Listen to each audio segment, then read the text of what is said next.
Let's go over fraction bump in online Playful math. The objective of the game is to claim as many fraction models as possible. Before your session begins, create 2 teams and assign each team to a spot in the game board. Both teams will take turns selecting fraction cards from a shared deck. As the instructor, you could remind and encourage students to discuss strategies and coordinate responsibilities such as placing game pieces or selecting fraction cards. During a team's turn, one student from the team will select a fraction card and place a game piece on a fraction model that represents an equivalent fraction to the fraction on the card they selected. To lock in a fraction model, a team must have 2 game pieces occupying the model. Both teams can have 1 game piece each on a model, but both teams are at risk of having their game piece bumped off by the opposing team.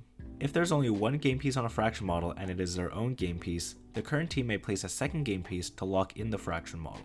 If there are 2 game pieces on the fraction model and one is the opposing team's game piece, the current team can bump off the opposing team's game piece and replace it with their own to lock in the model.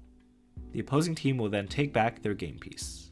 The game concludes when all fraction models are locked in. The team with the most fraction models locked in wins. We'll begin with a basic example. First, we'll draw a fraction card. In this case, we have a 3/12. An equivalent but reduced fraction is 1/4, which we can obtain by dividing the numerator and denominator by 3. This fraction model over here represents 1/4, so we can place a game piece on this model. This concludes our turn, and we'll move the card we used to the discard pile.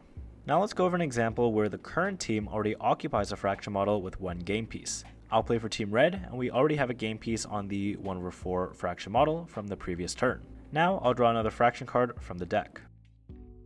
We get 4/16, which is equivalent to 1/4 if we divide the numerator and denominator by 4. We can then place another game piece over the same 1/4 fraction model to lock it in. And that will conclude our turn.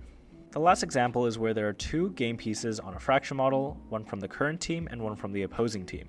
We'll draw a fraction card from the deck as before. The fraction card again is 4/16, which is equivalent to 1/4. Team Red can now bump off Team Purple's game piece and replace it with their own, locking in the 1/4 fraction model.